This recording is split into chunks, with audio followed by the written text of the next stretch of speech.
Vous avez vraiment cru que j'allais pas faire un débrief sur ce match? Ce match qui s'est déroulé lundi à 3 heures du matin, que je n'ai strictement pas regardé. Défaite, je me lève le matin, tôt, et je vois 5-1.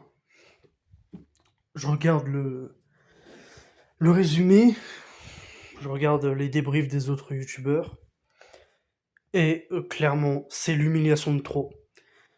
Deux manitas consécutives. On a vu au match amical face à la Belgique 5-0. 5-0 face à la Belgique qui n'est même pas, enfin qui n'est pas tout à fait, et qui n'est pas en fait une grande nation. Enfin, qui n'est plus une grande nation. Ce n'est plus la Belgique de 2018. Et encore, si vous vous rappelez, on a déjà affronté la Belgique en 2018. On a fait 5-2. On a fait beaucoup moins pire parce que l'équipe tunisienne était beaucoup plus forte dans les années 2018, 2019, 2020, mais bon, ça c'est encore un autre débat, mais même la Belgique de Thierry Henry n'a pas réussi, enfin, ils nous ont éclaté en Coupe du Monde 2018 5-2, mais c'était pas pire que le 5-0 qu'on s'est pris en amical. Certes, il y a eu un carton rouge, mais bon, ça n'empêche en rien qu'il y avait zéro envie, zéro effort, et là on retrouve encore exactement la même équipe, et quand on regarde, il n'y en a pas un pour attraper l'autre, pas un pour attraper l'autre. Et je ne comprends pas les notes aussi élevées là. Parce que c'est des notes de 1 à 10 sur Google et franchement, il n'y en a quasiment pas un qui mérite la moyenne. Aucune envie, aucun effort, aucun jeu, aucun réalisme. La défense cataclysmique, la défense qui était autrefois notre point fort, on l'a perdu. Même ça, encore en attaque, on n'était pas très fort, c'était pas l'équipe la plus solide sur le papier, la Tunisie en attaque, mais en défense, on avait des Talbi, des Brown, des Abdi, des Valéry qui tenaient la bagarre, on avait des gros défenseurs, ce qui nous a permis de rester compétitive, voilà, notamment en se qualifiant encore une fois pour la Coupe du Monde, en se qualifiant pour la CAN, en essayant on se rappelle, en 2022, j'avais fait même un débrief à l'époque de Japon-Tunisie, victoire 3-0 de la Tunisie, c'était un exploit, on a gagné la Coupe Kirin, c'était il y a 4 ans de cela.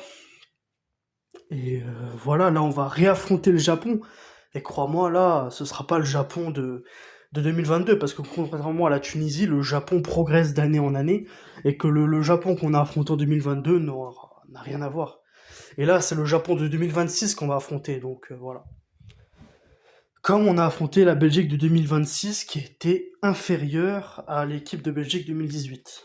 Parce qu'en 2018, il y avait les Eden Hazard, les Lukaku Prime, les Witsel, les De Bruyne, etc. Et là, voilà. Là, on avait quoi? On s'est pris un but par qui, là? Par un inconnu au bataillon, par deux Teller, par un De Bruyne qui est quasiment en fin de carrière, bref. Voilà, quoi. C'est comment vraiment devenir inquiétant. Et là, 5-1 contre la Suède. La Tunisie, depuis le mois de septembre, on est qualifié. Depuis le mois de septembre, la Suède, ils sont qualifiés en mars. Soit 3 mois, ou 3 mois et demi avant la Coupe du Monde. Nous, depuis septembre, on est qualifié. On a largement eu le temps de se préparer. Contrairement à la Suède, que eux, ils se sont qualifiés en galérant au barrage. Une équipe de Suède Osef, franchement Osef. Regarde, le Lagarde-Bichle, je sais pas quoi, Ian, Vindeluf, il a 54 ans, Nini Grun, qu'est-ce que c'est? Yassine Ayari qui marque contre nous, un doublé. Son frère, lui, joue pour la Tunisie, et lui, il joue pour la Suède, un petit peu à l'image de Inaki Williams qui joue au Ghana et Nico Williams qui joue en Espagne. Et là, c'est voilà. Si on prend un exemple similaire, en tout cas, voilà, il marque un doublé. Premier but, il célèbre pas, et son deuxième but, il est très beau, à tel point qu'il célèbre.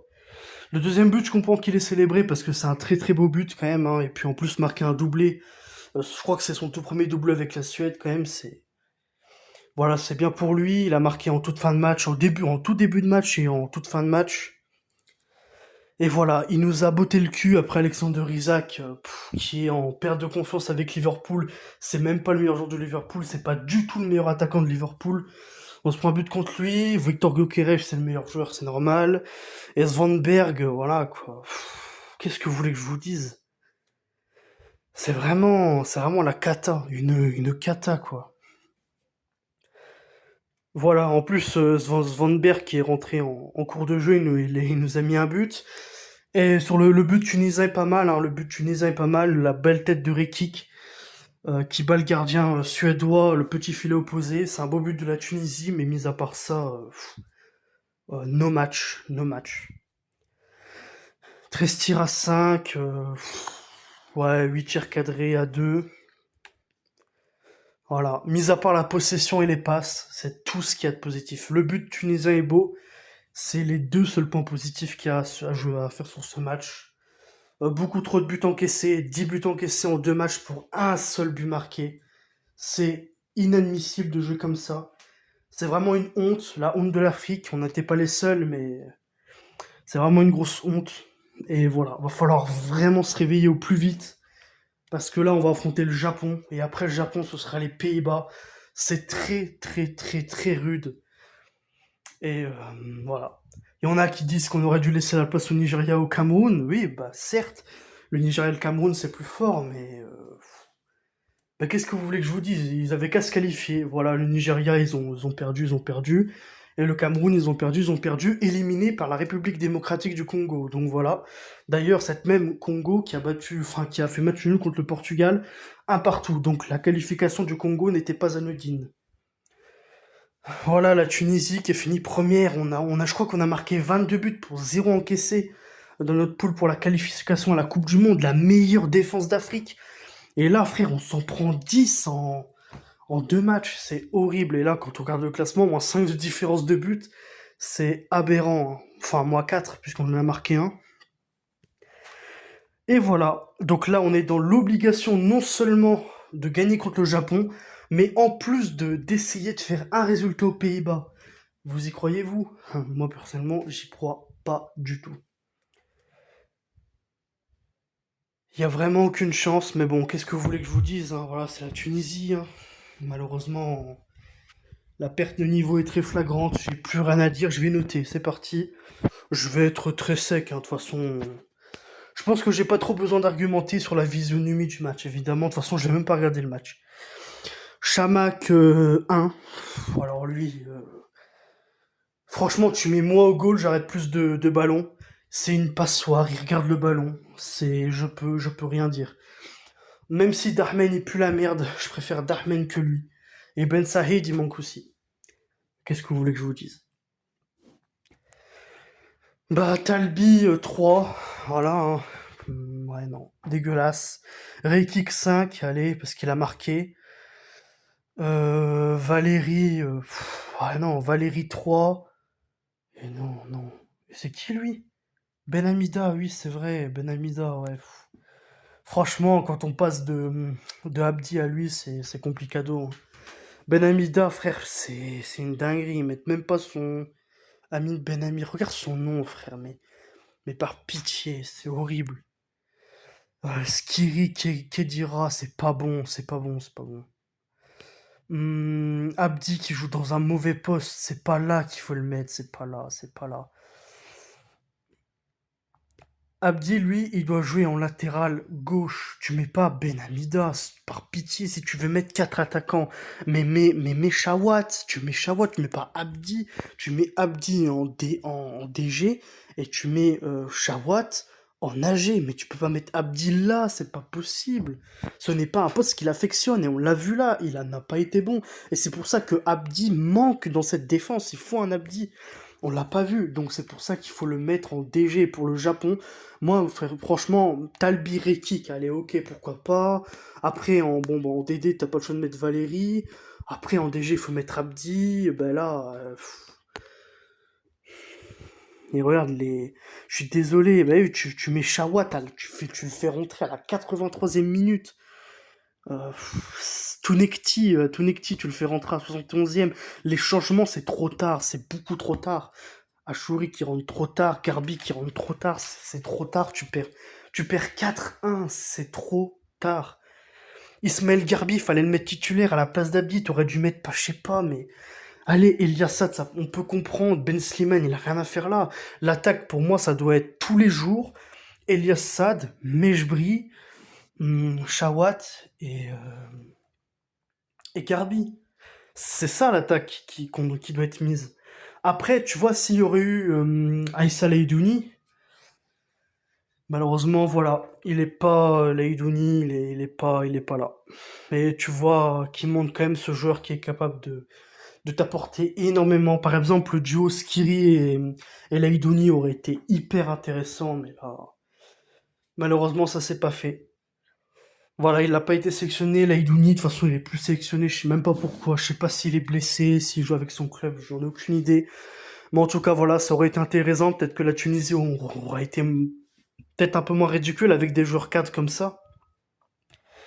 Mais c'est clair que ça a un potentiel gâché. Mais surtout, c'est une honte d'avoir pas envie de jouer, quoi, en fait. C'est ça le gros problème. Eh ben, c'est le Japon. Je sais même pas si je vais faire d'avant-match. En tout cas, c'est l'heure du deuxième débrief. Alors, il y aura, pour cette première journée de Coupe du Monde, il y aura, bah, du coup, cette Tunisie, je viens de faire. France, Sénégal, que je vais faire tout de suite. Et je vais aussi faire Angleterre-Croatie, que je viens de regarder, demain. Et après, il y aura le débrief de la deuxième journée, et ainsi de suite. C'est moi qui sélectionnerai les matchs que je veux débriefer, évidemment. Quant à la France, victoire 3-1. Voilà, victoire 3-1 contre le Sénégal. On a vu une équipe de France absente en première mi-temps avec pas beaucoup d'entrain, pas beaucoup de solutions aux porteurs de balles. Les contre-attaques étaient mal jouées.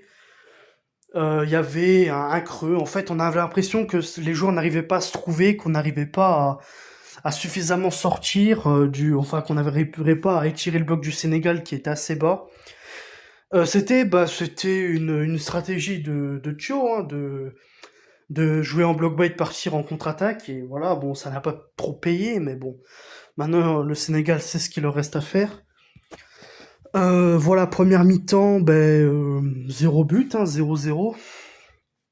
On a vu une équipe du Sénégal en bloc bas qui essaie de se gérer, et d'un côté une équipe de France qui n'a pas réussi à se créer énormément de situations, hein. Franchement, il y a eu une grosse occasion de Nicolas Jackson, la frappe sur le poteau, que Maignan, la pousse du pied qui a failli mettre un CC. Heureusement que la balle part en corner, sinon il y aurait eu but. Il y a eu une grosse occasion de Nicolas Jackson.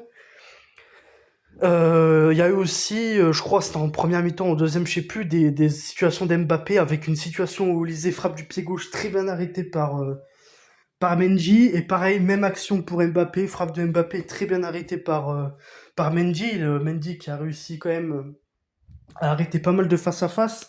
Donc on a eu un bon Mendy, et 4,7 étoiles, c'est pas du tout mérité. C'est un très très bon gardien. Et il nous l'a montré que c'était l'un des meilleurs gardiens au monde. Alors le but d'Mbappé, magnifique passe d'Olysée, quel joueur, et voilà. Passe en profondeur entre beaucoup de joueurs sénégalais, Mbappé croise sa frappe, un petit peu en pivot, frappe croisée qui trompe Mendy 1-0. Le deuxième but, c'est une très très belle place d'Adrien Rabiot, pour Bradley Bacola qui fait un piqué. 2-0, le but d'Mbaye qui a complètement bouffé Théo Hernandez sur un dribble de zinzin, il l'a dézingué, et après il allume Mike Maignan qui n'a fait aucun effort pour l'arrêter. Il l'arrête, il essaye d'anticiper la frappe croisée, mais finalement il se prend une grosse frappe. Il l'arrête, mais il a pas la main ferme, il y a eu but. Et une minute plus tard, Mbappé nous lâche un banger aux 30 mètres. Magnifique, magnifique le but d'Mbappé. Le doublé est très beau, et Mbappé revient, je crois, à 2 buts de Miroslav Klose. Et voilà, ce serait mérité pour lui qui dépasse Miroslav Klose, parce que quand même dépasser un tel joueur qui est Miroslav Klose en Coupe du Monde à seulement 27 ans, c'est quand même quelque chose, hein, faut souligner. Messi, je crois que lui aussi, avec son triplé face à l'Algérie, il a égalé Miroslav Klose, sauf que Messi, il a déjà 37 ans, alors que Mbappé, il a seulement 27 ans, donc il y a quand même presque 10 ans d'écart. Et donc voilà, c'est vraiment une très belle perf. Voilà pour les buts, et maintenant les stats, hein, on va checker avant de faire les notes. Donc 11 tirs à 6, 8 tirs cadrés, À deux, preuve que les Bleus en seconde mi-temps se sont complètement réveillés, avec des joueurs qui se sont réveillés, qui ont mis plus d'intensité, plus de rythme. Il y a eu beaucoup de changements de rythme, avec de la vitesse, des percussions, des passes trouvées, bref, beaucoup plus dynamique le jeu des Bleus.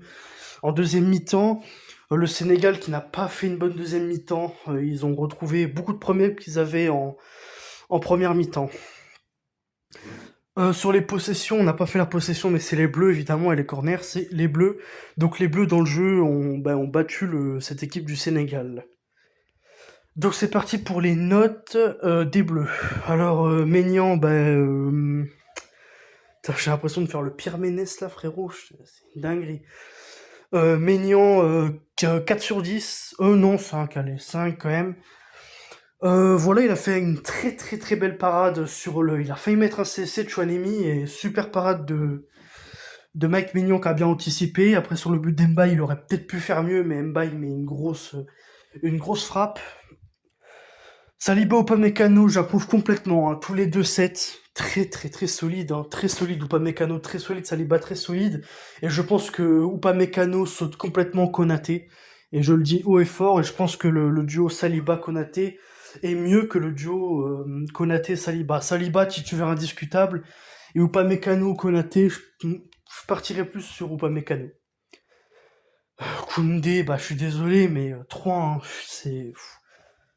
Parce que première mi-temps désastreuse, une perte de balles qui a fait, je crois, une contre-attaque pour le Sénégal, des pertes de balles, des mauvaises passes.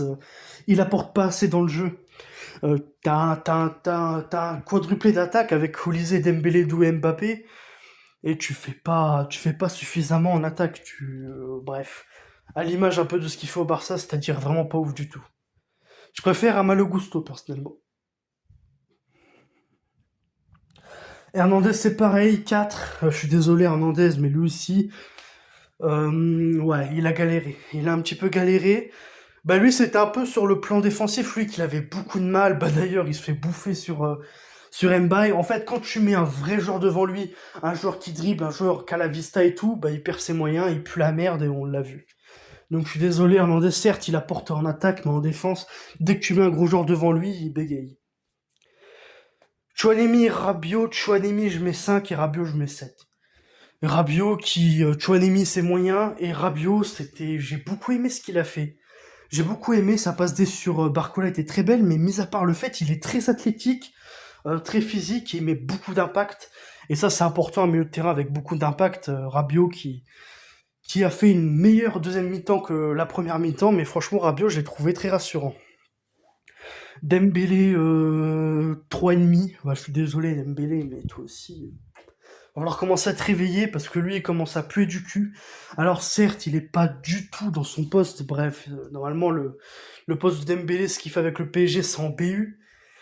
Mais à un moment donné, tu dois quand même te réveiller un peu, proposer des solutions parce que Dembélé en première mi-temps, inexistant, fantomatique. En deuxième mi-temps, allez, pourquoi pas. Après, en même temps, il a été basculé sur un autre côté, mais bon, quand même, tu dois montrer plus, d'autant plus que Barcola, quand il est rentré à sa place, il a marqué. Donc voilà, ça a été un petit peu compliqué pour Ousmane. Désiré Doué 5, pareil, un petit peu moins vu aussi, hein. Donc on l'a moins vu lui aussi. En même temps, il a pas été beaucoup servi, hein. Faudrait penser à servir Désiré Doué, parce qu'avec la balle, il peut vraiment faire mal. Mais là, c'est pas vraiment de sa faute, je l'ai trouvé pas vraiment bien servi. Olysée, 7,5. Alors lui, monstrueux, hein, pareil, sur l'impact qu'il apporte en deuxième mi-temps. Première mi-temps, ça vaut 5. Mais là, la deuxième mi-temps, propre, très propre. Passe décisif, des dribbles, de la provocation, bref, tout ce qu'il a l'habitude de faire, quoi. C'est du Olysée trop craché. Et Mbappé, allez, entre 8 et 9, ça fait 8,5. Voilà, hein, Mbappé en première mi-temps, pareil, Mbappé c'était 5-4. Mais là, en deuxième mi-temps, c'est 8,5, là, avec son... Voilà, j'ai trouvé beaucoup plus actif, qui décroche, qui prend le ballon, qui court, qui fait des efforts, qui a beaucoup de réalisme, beaucoup de finition. Il a prouvé qu'il pouvait mettre des occasions. Le troisième but qu'il met, enfin le deuxième but qu'il met, il est monstrueux. Donc voilà, c'était un bon Mbappé. À Mbappé, qu'en première mi-temps on n'a pas été ouf, mais en deuxième mi-temps, on a vu un grand Mbappé qui prouve que c'est vraiment l'homme de la Coupe du Monde. Ensuite, ce sera l'Irak, le prochain adversaire des Bleus, ça devrait aller. Je pense que Deschamps fera quelques ajustements pour histoire d'être prêt face à la Norvège. On verra ce qu'il va mettre, peut-être qu'il mettra Kliouche ou je sais pas quoi. Ouais, il a fait que 2 changements, Cherki n'a rien apporté. Et Barcola, lui, par contre, a beaucoup apporté. Et Barcola, je vais même lui mettre une note, je vais lui mettre un beau 7. Un beau 7. Cherki pas noté, il a rien fait. Voilà, il y a quand même beaucoup de qualité, hein, quand tu vois là, ouais. C'est terrifiant. Ouah, bon, c'était chaud. Minuit 27, c'est aberrant. Je viens de ressortir du match Angleterre-Croatie. Sur ce, les gars, demain, nouvelle vidéo Angleterre-Croatie. Un seul débrief, mais c'est pas grave. Sur ce, les gars, on se dit à demain pour la prochaine vidéo. Sur ce, les gars, un petit partage, on like comme d'habitude, vous connaissez les bails. Et sur ce, peace.